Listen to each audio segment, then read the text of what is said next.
Hello everyone, a very very good morning to all of you. आप लोगों ने 5 chapter को आई होप कि कंप्लीट कर लिया होगा, क्योंकि कोई बहुत ज़्यादा कुछ उसके अंदर करना नहीं था। संडे था तो आई होप कि आपने उसको कंप्लीट कर लिया होगा। ठीक है। और अगर आपने डिस्क्रिप्शन, जैसा कि मैंने आपको पिछले वीडियो में कहा था कि आप उस वीडियो का डिस्क्रिप्शन बॉक्स ज़रूर चेक करना। आपको पता है ना डिस्क्रिप्शन बॉक्स कहाँ होता है वीडियो में। जो भी वीडियो आप देख रहे हैं उस वीडियो का जहाँ पर टाइटल होता है उस टाइटल पर एक बार क्लिक करना तो नीचे एक बॉक्स खुलेगा, उसको डिस्क्रिप्शन बॉक्स बोलते हैं। ठीक है। बहुत से बच्चों को पता ही नहीं है कि डिस्क्रिप्शन बॉक्स कहाँ होता है। उस डिस्क्रिप्शन बॉक्स के अंदर मैंने पिछले वीडियो में एक लिंक दी थी जिसमें एनसीईआरटी की एग्जाम्पलर बुक का चैप्टर 5 पूरा मैंने आपको दिया था, क्वेश्चंस दिए थे सॉल्व करने के लिए। तो वहाँ पर आपको बहुत सारे एक्स्ट्रा क्वेश्चंस मिले होंगे। अब जिसने सॉल्व कर लिए हैं, जो सॉल्व कर लिए हैं, बहुत अच्छी बात है।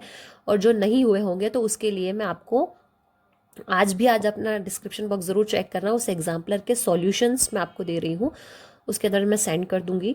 तो जो क्वेश्चन हो गए हों बहुत अच्छी बात है, नहीं हुए होंगे तो आपको वहाँ पर उनके सॉल्यूशंस मिल जाएंगे, और उसके बाद भी अगर कोई प्रॉब्लम है तो आप पूछ सकते हैं। और किसी ने मुझसे पूछा था एक्सरसाइज 5.3 का क्वेश्चन नंबर 4 मुझसे पूछा था, जो कि मैं ऑलरेडी करवा चुकी हूँ। तो बेटा आप पीछे चल रहे हैं वीडियोस में, तो इसका मतलब ये नहीं है कि जब भी आप करेंगे तो आप पूछेंगे और तो मैं आपको वो चीज़ बताऊंगी ऑब्वियसली बताऊंगी। लेकिन जो चीज़ मैंने ऑलरेडी वीडियोस में करवा रखी है वो चीज़ डबल के मैं कैसे बता सकती हूँ। जैसे आपने क्वेश्चन नंबर 4 पूछा, तो क्वेश्चन नंबर 4 ऑलरेडी मैंने करवा रखा है वीडियोस के अंदर। तो थोड़ा सा वीडियोस को चेक करें कि मैडम ने क्या करवा दिया है। और वैसे भी आपको करण सर ने पूरी चैप्टर की सॉल्यूशन की जो लिंक है वो सेंड कर दी थी, तो वहाँ आपको सारे ही सॉल्यूशंस मिल जाएंगे। ठीक है। और खुद से करने का भी सॉल्व कीजिए थोड़ा सा। और जो ऑलरेडी करवा रखा है वो वीडियो आपने देखा नहीं, चेक किया नहीं, और पहले ही कि मैडम ये करवा दो, तो वो तो ऑलरेडी करवा रखा है ना, तो उसको थोड़ा सा देखिए। ठीक है। ऐसा नहीं कि जो क्वेश्चन मैं आपको होमवर्क में करने के लिए दे रही हूँ वो आप मुझसे ही पूछ रहे हैं। आप खुद पहले कोशिश करिए, नहीं होगा तो फिर मैं करवाऊंगी। ठीक है। तो आज से जो है हम हमारा एक नया चैप्टर स्टार्ट कर रहे हैं, क्योंकि हमारा चैप्टर 5 जो है कंप्लीट हो चुका है। तो अब हम जो स्टार्ट करेंगे, पीछे के लास्ट के 2 चैप्टर्स लेंगे हम 14-15। तो पहले हम कर रहे हैं 14 चैप्टर, जो कि है आपका क्या, प्रोबेबिलिटी। अब प्रोबेबिलिटी प्रोबेबिलिटी आपके लिए एक बहुत ही जाना पहचाना चैप्टर है। आप सब लोगों को पता है कि प्रोबेबिलिटी क्या है। मैंने 9th क्लास में आप लोगों को बहुत अच्छे से बता दिया था कि प्रोबेबिलिटी क्या होती है। ठीक है। फिर भी मैं एक बार आपको फिर से इसका थोड़ा सा बेसिक बता रही हूँ, जिसको आप समझ लेना। और अपनी बुक का इंट्रोडक्शन तो आपको पढ़ना ही है पूरा, ताकि आपको सारी चीज़ें क्लियर हो जाएंगी। तो प्रोबेबिलिटी मतलब 50-50% चांसेस। ठीक है। जो ऐसे चांसेस जो किसी काम के होने के भी चांसेस और किसी काम के ना होने के भी चांसेस। जैसे मैंने आज बोला कि आज बारिश होगी, तो मैं सिर्फ मौसम को देख के बोल रही हूँ कि आज बारिश होगी। ऐसा कंफर्म नहीं बोल सकते कि आज बारिश हो ही जाएगी, ऐसा नहीं बोल सकते हैं। ठीक है। तो ये जो चांसेस होते हैं, जो चांसेस हम लोग फाइंड आउट करते हैं with solution, that is called probability. ठीक है।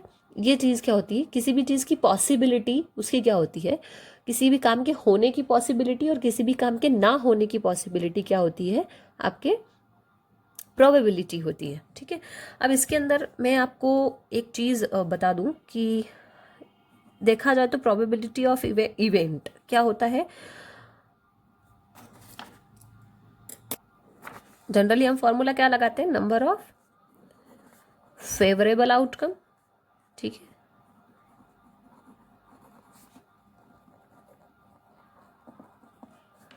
अपॉन में number of all possible outcome. ठीक है। Possible outcome, certain outcome, impossible outcome, ये सारी चीज़ें आप लोगों को बहुत अच्छे से समझ में आती होंगी, क्योंकि ये ऑलरेडी हम लोग बहुत टाइम पहले ही कर चुके थे। ठीक है। तो बस वही सारी चीज़ें हैं। ये फॉर्मूला जनरली हम लगाते हैं उसके लिए, किसके लिए, प्रोबेबिलिटी के जो क्वेश्चंस होते हैं उनको सॉल्व करने के लिए। दूसरी चीज़ इसके अंदर, मान लीजिए जैसे मैंने आपको कॉइन्स वाली चीज़ बताई थी। ठीक है। कोई भी 1 कॉइन हमने टॉस किया, ठीक है, तो उसके अंदर प्रोबेबिलिटी क्या बनती है, हेड और टेल बनती है। मान लो अब आपसे पूछा कि हेड आने की प्रोबेबिलिटी बताइए, तो आपको पता है कि टोटल कितने आउटकम है इसके, 2 है ना। फेवरेबल आउटकम मैंने हेड आने के लिए बोला, तो हेड कितना है, 1, तो इसकी प्रोबेबिलिटी कितनी हो गई, 1/2। क्लियर है ना। उसी तरीके से मान लो 2 कॉइन्स टॉस किए तो आपको 4 बनते हैं ना, head head, tail tail, head tail और टेल हेड। तो टोटल प्रोबेबिलिटी कितनी बनती है उसकी 4। और अगर मैंने बोला कि एक हेड और एक टेल आने की प्रोबेबिलिटी बताई, तो एक हेड और एक टेल दो कंडीशंस में आ रहे हैं, दो आउटकम्स में आ रहे हैं, तो ये कितना हो जाएगा 2 1 2 2 2 4। ये किसकी भी प्रोबेबिलिटी कितनी हो गई 1। ठीक है, इसी तरीके से आपके कार्ड्स के लिए होती है, इसी तरीके से आपके डाइस के लिए मैंने आपको बता रखा है। डाइस में टोटल प्रोबेबिलिटी कितनी होती है 6। अब मान लो ऑड नंबर के लिए पूछ लिया तो 3/6 हो जाएगी, इवन नंबर के लिए पूछ लिया तो भी 3/6 हो जाएगी। मान लो किसी पर्टिकुलर किसी नंबर के लिए पूछ लिया, फिर से 4 के लिए, 2 के लिए, 3 के लिए, तो उसकी प्रोबेबिलिटी के लिए जो फेवरेबल आउटकम होता है वो हमेशा किस में आता है, न्यूमरेटर में। और जो टोटल पॉसिबल आउटकम होते हैं वो किसके अंदर आते हैं, मान लो ऑड नंबर के लिए पूछा तो ऑड नंबर के लिए, ऑड नंबर कौन से होते हैं 1 से 6 के बीच में, 1 3 5, तो ये कितना हो गया 3, तो इसकी प्रोबेबिलिटी भी कितनी हो गई 1/2।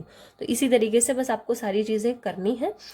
अब इसमें दो चीज़ें होती हैं, उनको आप अच्छे से देख लीजिए, आपकी इसमें मिल जाएगी आपको इसकी जो समरी है उसको ज़रूर पढ़ना। एक होती है एलिमेंट्री और एक होती है आपकी कॉम्प्लीमेंट्री इवेंट्स होते हैं, और एक होते हैं एलिमेंट्री इवेंट्स। ठीक है, उसके पहले मैंने आपको एक चीज़ बताई थी कि प्रोबेबिलिटी की जो वैल्यू होती है, probability always lie between 0 and 1। Probability की जो वैल्यू होती है वो हमेशा 0 और 1 के बीच में आती है। 0 से कम कभी नहीं हो सकती, यानी माइनस में आपकी प्रोबेबिलिटी कभी नहीं जाएगी, और 1 से ज़्यादा कभी नहीं हो सकती, जैसे 2 3 इतना प्रोबेबिलिटी आपकी कभी नहीं जाती, हमेशा अपॉन में आंसर आता है, मतलब 0 और 1 के बीच में आपकी प्रोबेबिलिटी हमेशा होती है। Probability lies between always 0 and 1। इसका बहुत सी बार आप लोगों ने ऑब्जेक्टिव में क्वेश्चन किया है। अब इसको ज़रा समझ लेते हैं, the difference between experimental probability and theoretical probability. तो द थ्योरेटिकल, ये सारी चीज़ें हम देख चुके हैं। The probability of a sure event और सर्टन इवेंट, मतलब सर्टन इवेंट और श्योर इवेंट की, जैसे कोई चीज़ पॉसिबल ही, हमने बोल दिया कि आज मैं क्लास में फर्स्ट आऊँगा ही आऊँगा, तो आपने बिल्कुल कॉन्फिडेंटली बोल दिया है कि मैं क्लास में फर्स्ट आऊँगा ही आऊँगा, मतलब किसी काम के होने के 100% चांसेस होते हैं, वो होती है श्योर इवेंट या सर्टन इवेंट, और उसकी प्रोबेबिलिटी कितनी होती है 1 होती है। Clear. The probability of impossible event, obviously किसी काम के होने के बिल्कुल 0% चांसेस होते हैं, तो वो एक इम्पॉसिबल इवेंट होता है, तो उसकी प्रोबेबिलिटी कितनी होती है 0। ठीक है, इन चीज़ों को समझ लेना, श्योर इवेंट क्या है, सर्टन इवेंट क्या है, इम्पॉसिबल इवेंट क्या है। The probability of an event E is a number of P of E such that 0। आपको पता ही है किसी काम के होने की जो इवेंट की प्रोबेबिलिटी, किसी भी इवेंट के होने की जो प्रोबेबिलिटी होती है पी ऑफ ई, वो 0 से कम नहीं होती है और 1 से ज़्यादा नहीं होती है। एन इवेंट हैविंग, अब इन दोनों को ध्यान से समझना क्योंकि इस पर आपके कुछ क्वेश्चंस भी हैं एक्सरसाइज में और एग्जाम्पल्स में। An event having only one outcome is called an elementary event, मतलब एक टाइम पे किसी भी काम के होने के चांसेस सिर्फ एक काम, मतलब एक टाइम पे एक ही काम हो सकता है। ठीक है, वो है वो जो प्रोबेबिलिटी है, जैसे कि मान लो मैं कोई डाइस हमने थ्रो किया और उसमें मैंने पूछा कि 4 आने की प्रोबेबिलिटी, तो एक टाइम पे डाइस को फेंकने पे एक टाइम पे एक ही नंबर आएगा, मतलब जैसे कि 4 ही आएगा। एक डाइस को जब मैंने थ्रो किया तो उसके ऊपर या तो 4 आएगा या 5 आएगा या 6 आएगा, तो एक टाइम पे एक बार में एक ही नंबर आ सकता है ना, कहने का मतलब समझ रहे हैं ना, बस वही चीज़। तो वो आउटकम जो होता है वो उसको हम बोलते हैं एलिमेंट्री इवेंट। तो the sum of the probabilities of all the elementary events of an experiment is 1। जितने भी एलिमेंट्री इवेंट्स होते हैं उनके एक्सपेरिमेंट की सम की जो प्रोबेबिलिटी होती है वो कितनी होती है 1। ठीक है, फॉर एनी इवेंट ई, किसी भी इवेंट ई के लिए पी ऑफ ई यहाँ पर हो जाता है मतलब कि किसी काम के होने की प्रोबेबिलिटी, और पी ऑफ ई बार जिसमें लगा हुआ होता है किसी काम के नहीं होने की प्रोबेबिलिटी। ठीक है, इक्वल्स टू 1। तो where E bar stands for not E, E and E bar are called complementary events. तो ये ई और ये ई बार जो होता है P of E and P of E बार, यानी पी मतलब तो प्रोबेबिलिटी, ई इवेंट और ई बार मतलब नॉट ई, तो ये और ये दो E and E bar are called complementary events. ठीक है, तो ये दोनों चीज़ें आप अच्छे से कर लेना। तो आज के लिए तो मैं आपको सिर्फ ये सारी चीज़ें ही बता रही हूँ, और इसमें बहुत सारा इंट्रोडक्शन आपको बुक के अंदर मिल जाएगा, बुक तो आपके पास होगी सही, और इसके सारे एग्जाम्पल्स आप लोग एक बार कर लेना। ठीक है, जितने भी एग्जाम्पल्स आपको नज़र आ रहे हैं इन एग्जाम्पल्स को कर लेना। अगर आपने एग्जाम्पल्स सारे अच्छे से कर लिए तो आपकी जो एक्सरसाइज है उसके अंदर क्वेश्चंस तो फिर आपके बहुत ही इजी हैं, बहुत ज़्यादा टफ नहीं है। 2-4 दिन में तो ये चैप्टर हमारा कंप्लीट भी हो जाएगा। ठीक है, तो इस चीज़ को आप लोग कर लेना, ठीक है।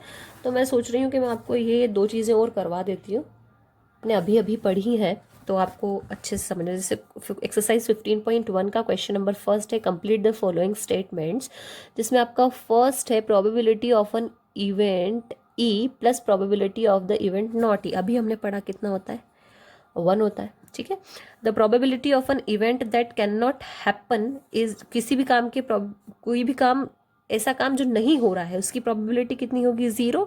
Such an event is called, obviously क्या होगा,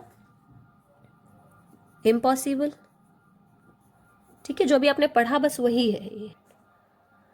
अब थर्ड है the probability of an event that is certain to happen, किसी काम के होने की प्रोबेबिलिटी तो ऑब्वियसली 1 होती है। Such an event is called sure event या फिर पॉसिबल इवेंट भी आप इसको बोल सकते हैं, ठीक है। यहाँ पर भी इम्पॉसिबल इवेंट कर लेना।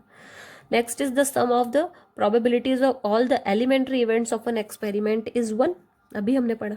The probability of an event is greater than और equal to 0 and less than और इक्वल टू 1। मैंने बताया था आपको 0 और किसके बीच में होती है, 0 और 1 के बीच में, क्लियर।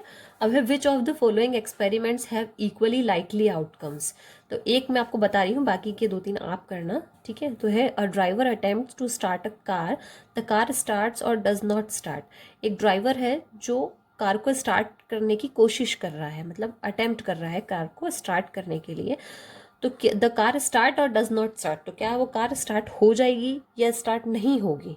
तो ये एक इक्वली लाइकली आउटकम है या नहीं है, ये आप लोग देखना, और नहीं होगा तो क्वेश्चन नंबर 2 से कल मैं आपको करवा दूंगी। तो अभी सिर्फ मैंने ये फर्स्ट इसलिए करवाया क्योंकि अभी हमने इंट्रोडक्शन पढ़ा था। तो आपको कुछ नहीं है, आपको क्या करना है, इसके सारे आपको एग्जाम्पल समझने हैं खुद से और सॉल्व करने की कोशिश करनी है, और इसका जो इंट्रोडक्शन है उसको अच्छे से पढ़ लेना है।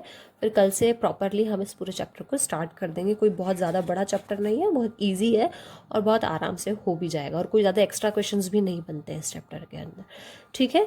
तो उस 5 को अगर कंप्लीट कर लिया हो तो अब इसको स्टार्ट कर दीजिए आप, ताकि मेरे साथ साथ चलेंगे, मुझसे पीछे चलेंगे तो नहीं होगा काम, ठीक है। Okay, thank you.